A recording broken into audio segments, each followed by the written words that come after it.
용산의총 얘기. 배추 청문회에 의해서 용산의총이다. 저희가 그 현장 의원총회 얘기는 잠시 뒤에 곧바로 만나보기로 하고요. 최근 주말부터 국민의힘 나경원 의원이 이른바 김민석 총리 반대를 외치면서 국회에서 농성 중입니다. 어제는 김민석 후보자 본인이 직접 나경원 의원을 찾아갔다면 오늘은 이 사람이 다녀갔습니다. 노숙하니까 이제 선배처럼 보이는 거죠. 처리하고 법사 현장 좀 다르니까. 제가 우리 100% 합주할게. 100% 그렇게 하면 100% 합주할게. 새로운 지도부랑 잘 계시고 손 맞춰가지고 잘해보겠습니다. 알겠습니다. 잘하겠습니다. 새로운 지도부랑. 동작 가버리잖아요. 알죠. 근데 이럴 수 있어. 나를 지금 말이 며칠을 내가 지금 5일 며칠째, 5일째. 공관리 잘하시고요. 아니 그냥 여기 앉아 있는 것도 되게 바캉스. 네. 토요일을 안 나오잖아요. 에어컨. 에어컨도 안 틀어주면서 뭐 진짜 동작 남매라고 맨날 그러더니 고생 엄청 시키고. 동작 남매라고 그러더니 엄청 고생시키고 다 가져가고 말이야. 아 진짜 이렇게 얘기하면 또 뭐 제대로 투쟁하는 거냐고 야단만 맞고. 아니 여기서 죄송하고 멘트는 보니까 민생 방해 세력이다 그래가지고 뭐 대내용 대외용 정체성이지. 어제는 서울대 8학번 동기끼리, 그러니까 김민석 후보자와 나경원 의원이 두 사람이 좀 입씨름을 벌였다면 오늘은 동작갑 바로 옆 지역구인 두 사람이 만났어요. 이현정 의원님. 네. 아니 뭐 난일 앉아 있는 것도 힘든데 여당에서 내 농성을 바캉스라고 폄하했다. 주말에는 에어컨도 안 나온다고 했더니 에어컨 틀어드릴게라고 하면서 아니 동작 남매라더니 다 가져가고 본인 좋은 건 다 가져가 고생 엄청 시키고 해서 죄송하다 무조건 죄송하다 하니까 그 분위기가 오늘 오히려 김민석 후보자 나쁘지 않았던 건 그 여당에서 나경원 후보에 대한 나경원 의원에 대한 농성 비판에 대해서 너무 원색적으로 비판하니까 좀 김병기 의원이 중재에 나선 겁니까? 뭐 그런 측면도 있는 것 같습니다. 지난 그 원내대표단보다는 훨씬 좀 분위기는 괜찮아진 것 같습니다. 예. 나경원 의원도 본인이 지금 5일째인가요? 지금 농성을 하고 있고 또 그런 상황에서 이제 아마 접근하는 방식도 김병기 원내대표에게 좀 부드럽게 접근하고 김병기 원내대표도 뭐 상당히 이제 그런 면에서는 상당히 부드럽게 지금 야당과 대화를 할 의지도 분명히 있는 것 같습니다. 이제 그런 측면에서 사실 이런 것들이 하나하나씩 좀 고쳐진다 그러면 사실 전 대화의 공간이 충분히 생길 수 있다는 생각이 들어요. 예. 왜냐하면 여당도 입장에서도 무작정 예전에 야당처럼 그렇게 의석을 이용해서 밀어붙이면 결국 나중에 다 쌓이거든요. 근데 지금은 또 더군다나 여당이지 않습니까? 예. 여당이 이재명 대통령도 본인도 이야기를 했지만 결국 이 협치 문제가 해결되지 않으면 이재명 대표도 어렵습니다. 그렇다면 지금 모든 것을 다 가지겠다라는 생각보다는 야당과 함께 대화하고 이끌어갈 수 있는 거잖아요. 그러니까 저런 식의 어떤 대화를 통해서 그래도 뭔가 사안에 대해서 합의도 볼 수가 있고 지금 사실은 상법 개정안 같은 경우도 보면 지금 어느 정도 좀 합의를 이루기 위한 지금 방안들이 만들어지는 거 아니겠습니까? 그러니까 그런 것들이 실제로 이제는 민주당이 옛날처럼 야당일 때의 거야와 여당일 때의 거야는 분명히 달라져야 된다. 예. 즉 포용력을 보여야 된다. 그래야지만이 국회도 정상 운영되고 이재명 대통령이 표방했던 국정 운영도 부드러워질 수밖에 없다. 특히 뭐 대통령 본인은 이야기를 하지만 국회가 저렇지 않으면은 예. 사실은 성과가 다 없어지는 거거든요. 그런 면에서 저는 김병기 원내대표가 이제 어떤 야당과의 대화에서 충분히 좀 포용적인 자세로 가는 것이 저는 필요하지 않겠나 싶습니다. 그러니까 이제 아까 잠깐 지나갔던 김민석 후보자 본인이 갔을 때보다는 오늘 모르겠어요. 진짜 동작 남매여서 서로 간에 좀 여러 가지 얘기들이 좀 소통이 더 잘 됐는지 모르겠지만 김병기 원내대표가 다소 좀 분위기를 누그러뜨리는 역할을 좀 한 것 같아요. 근데 이제 본론은 이거였습니다. 법사위원장 주면 100% 협조하겠다. 법사위원장을 달라고 했더니 뭐 새집이랑 손 맞춰서 잘해보시라면서 김병기 원내대표 직당은 피했는데 아마 이런 것 같아요. 저 이도학 의원님. 원내대표는 어쨌든 거대 여당을 이끌고 아까 이현정 의원 말씀처럼 뭐 포용력을 가져야 되는데 여당에서 뭐 세금으로 바캉스 한다. 더위 피하는 선수다 뭐 이런 표현을 했던 거에 대해서 김병기 원내대표도 좀 애둘러서 그 발언이 그렇게 썩 좋은 것 같지 않다는 취지로 얘기한 것 같기도 하고요. 그래서 새 정부의 기조 자체가 야당을 무시하자, 국회를 무시하자 이런 거 아니거든요. 예. 그러니까 더 대화를 해보자라고 하는 측면에서의 기조에 맞춘 행동이라고 보고 지금 김병기 원내대표가 지금 저렇게 가서 하는 건 너무나 잘한 일이다 이렇게 보여지고요. 예. 특히나 어제 같은 경우도 김민석 전 국무총리가 이 국무총리 후보자가 직접 저렇게 가서 본인을 물러나라고 하는 그런 시위에 가가지고 직접 말도 건네고 하는 모습들 자체가 이 청문회 과정에서는 여러 감정이 쌓였을 수 있겠지만 이제 앞으로의 국정 운영은 분명히 야당을 국정의 운영 파트너로 만든다. 이렇게 기조를 가지고 가고 있는 것이라고 보고요. 예. 야당이 원하는 것을 모든 걸 다 들어줄 수는 없을 겁니다. 예. 왜냐하면 지금 국민 경제라든가 지금 당장 대처해 가야 될 일들에 앞서서 정부가 정상화돼야 되기 때문에 그 지점은 피할 길이 없을 텐데 그럼에도 불구하고 야당의 이야기를 다 들어줄 수는 없지만 그래도 저렇게 만나가면서 대화를 시도하고 예. 국민들께 그러한 모습을 보여줌으로 인해서 국민들을 좀 안심시키는 효과도 있을 겁니다. 그리고 실제로 저렇게 또 하다 보면 예. 실제로 야당에서 주장하는 여러 가지 또 얘기들 중에 그 일정 부분은 또 예. 감수해서 들어줄 수 있는 것들도 있지 않을까 싶고요. 이러한 부분들이 계속해서 보여진다면 국민들께서도 이런 정치가 복원이 되는구나라고 하는 신호로 읽으실 가능성이 굉장히 크다 그러니까 생각합니다. 이제 민주당 최고위원들의 여러 나경원 의원을 향한 비판 목소리에 좀 다소 좀 논란을 쉽게 만들려는 김병기 원내대표의 발언과 나경원 의원의 대화도 좀 있었어요.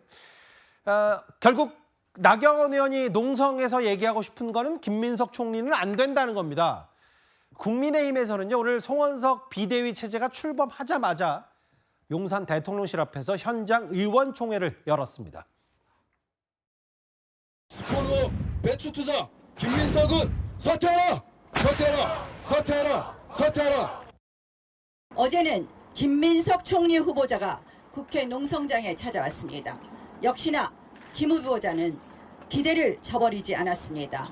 자료 제출 제대로 하라고 했더니 자료는 냈는데 안 보더라는 뻔뻔한 거짓 변명만 늘어놓다가 자리를 떠났습니다. 어떻게 이렇게 거리낌 없이 거짓말을 할 수 있을까요? 정작 본인들이 떠받드는 대장 이재명 대통령부터 제대로 된 재판조차 받지 않으니 가능한 것 아니겠습니까? 김민석 후보자는 처갓집으로부터 2억 원을 받았다라고 했습니다. 5년간 받았는데 증여세를 그동안 한 번도 내지 않았습니다. 그 자체로 증여세를 탄로했다는 자백입니다. 그리고 이제 와서 그것이 들켜서 증여세를 냈는데 그 증여세 납부 증명서도 내지를 못합니다. 도대체 얼마를 어떻게 증여세를 낸 것입니까? 우리 국민들이 확인 가능합니까? 어제는 이제 배추 한 20포기 정도 쌓아놓고 야당이 이른바 국민청문회를 열었었는데요. 그 김준욱 대변인, 뭐 주진우 의원은 계속해서 의혹 제기를 하고 있고 처가로부터 2억 원을 5년에 걸쳐서 받았는데 이건 증여세를 탄로했다는 자백이다.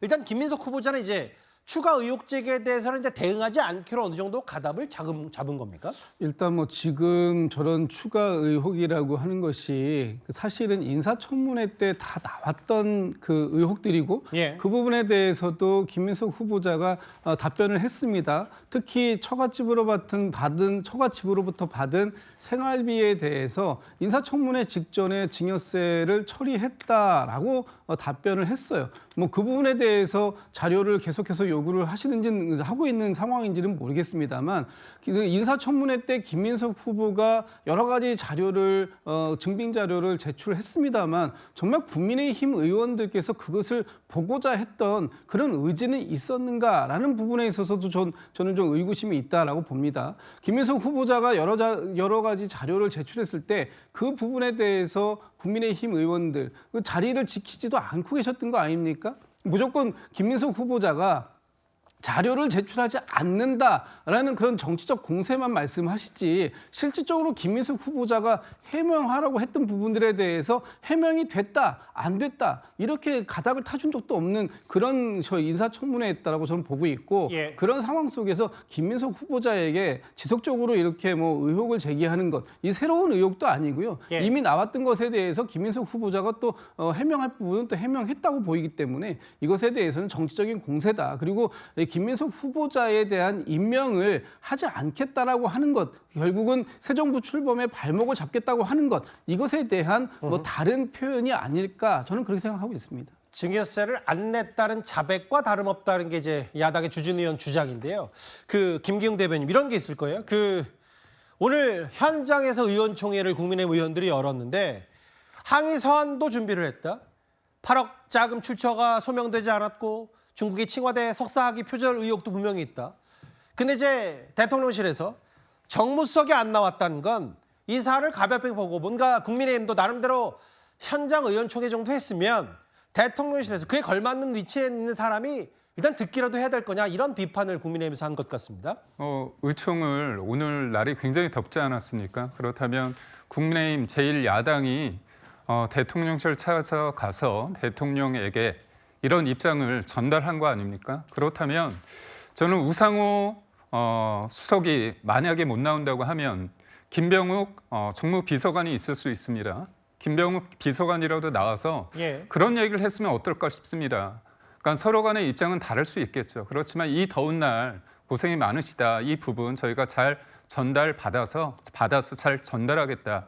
이런 말이라도 했으면 좋겠는데 그러지 않고 행정관이 나왔다는 건 뭐냐면 그냥 형식적으로 주니까 받겠다. 그 정도 수준입니다. 그리고 저는 이재명 대통령께서 국회를 찾으셔서 연설 때나 연설하기 전에 그런 말씀을 하셨습니다. 제가 이제 의리다 각별히 잘 봐달라. 그리고 진짜 대한민국은 대통령 혼자 또는 특별한 소수가 할 수 있는 게 아니다. 그러면서 협치 얘기를 많이 하셨습니다. 하지만 그 다음 날 어떻게 했습니까? 법사위원장 그리고 예결위원장 본인들이 원하는 그런 상임위는 독식하지 않았습니까? 저는 지금 김민석 후보자에 대한 국민적 의혹이 전혀 해소되지 않았습니다. 그리고 저는 좀 당혹스럽고 황당한 게 뭐냐면 민주당에선 국민의힘 청문위원들이 도망을 갔다 그런 얘기를 했습니다. 그런데 저는 지금이라도 말씀드리고 싶어요. 국민의 힘을 위해서가 아니라 국민들을 위해서 본인이 떳떳하다고 하면 알겠습니다. 최소한의 어떤 증여세, 납부 증명서라도 공개하면 되는 거 아닙니까? 청문회가 끝났다고 해서 의혹이 다 끝난 게 아니고요. 국민적 의혹은 여전하기 때문에 이런 의혹을 담아가지고 국민의힘 의원들이 대통령실을 찾아갔다 이 말씀을 분명하게 말씀드립니다. 일단 아까 김병기 원내대표가 나경원 의원 찾아가서 여러 가지 얘기했는데 사실 뭐 그 비슷한 시각에 김병기 원내대표는 원내 대책회의 때는 꽤 센 발언을 했거든요. 직접 한번 들어보겠습니다. 국민의힘이 지금처럼 인준을 방해하면서 근거 없는 비방과 음해, 허위사실 유포를 멈추지 않는다면 이는 민형사상 책임을 묻겠다는 점도 분명히 해둡니다. 김민석 후보자가 인천에서 말한 내용들이 사실과 많이 다르고 또한 국민청문회에서 강모 씨가 회사의 자금을 유용했다는 의혹까지 있기 때문에 이런 부분에서 고발 여부를 검토 중에 있습니다. 이게 지금 맞고발전이 돼서 이거 뭐 허위 아닌데 뭐냐? 아니다 이거 명예훼손입니다. 돈 뭉치를 집에다가 보관해뒀던 뉘앙스였기 때문에 법적으로 문제가 된다. 일단 이건 뭐 고발전이고요. 이동학 의원님. 우원식 국회의장이 이틀 뒤 3일에 표결을 붙인다고 하면 인준은 일단 그럼 여당 주도로 강행이 그냥 되는 거네요, 그러면? 네, 그렇습니다. 왜냐하면 지금 문제 제기를 하고 있는 것이 청문회 때 계속 나왔던 내용이고 어찌 보면 버스가 이미 떠난 상태에서 그 버스를 계속 쫓아가기 위해서 안간힘을 쓰고 있는 것으로 보이는데 저는 그것이 국민들을 위한 일이라기보다는 뭐 이 다른 측면에서 첫 번째 저걸 앞장서서 지금 하시는 분이 나경원 의원인데 아마 전당대회에 나오지 않을까 싶어요. 그러니까 그런 부분에서 본인의 어떤 보폭을 지금부터 이제 시작을 하는 것이 아니냐 이런 생각이 들고 두 번째로는 대선을 졌는데 보수 재건이라든가 그동안 잘못해왔던 과정에 대한 반성, 성찰 이런 것들이 지금 전혀 없어요. 그렇기 때문에 그 부분에 대해서 과연 국민들께서 이거를 공감해 주실 거냐 이 문제가 있고요. 뭐 그건 그거고 네. 저건데 뭐 또 세 번째로는 나경원 의원이 꼭 전당대 나간다고 저렇게 목소리하는 건 예를 들어 의혹 제기는 그게 맞다 틀리다만 얘기하면 되지 어떤 속내로 얘기하는 건 뭐 다른 차원의 문제일 수 있으니까요. 이런 건데요. 그러니까 윤석열 지지자들이 야당이 됐는데 왜 안 싸우냐 이런 거에 대한 부담의 또 발로로 저렇게 싸우는 걸 수도 있습니다. 그럼에도 불구하고 6억 원을 집안에 무슨 장롱에 쟁여놨다는 식의 저런 식의 현수 현수막, 그러니까 예. 허위 사실을 저런 식으로 마치 사실인 것이냐 정치구호로 내세우는 것은 대단히 잘못됐다. 그러니까 싸우더라도 예. 저희가 논리를 가지고 정확한 팩트를 기반해서 싸워야지 저렇게 허위 사실을 놓고 싸우게 되면 또 배가 산으로 가는 일이 발생합니다. 뭐 이런 것 같아요. 그러니까 뭐 말씀을 하실 수 있는데 그러니까 김민석 후보자가 잘 소명하면 될 일 아니었냐라는 게 야당 얘기고 뭐 모르겠어요. 청문회 자체 그리고 뭐 스피커와 메신저를 공격하는 건 문제다라는 야당의 비판도 있어서 제가 공의 한번 이동학 의원의 말씀에 설명을 드리겠습니다. 알겠습니다. 오늘 보신 그대로 성원석 비대위가 출범하자마자 용산 대통령실 앞으로 수십 명 의원이 달려가서 현장 의원총회를 했습니다. 그러면 다음 주에 국민의힘 내부로 들어가 볼 차례입니다.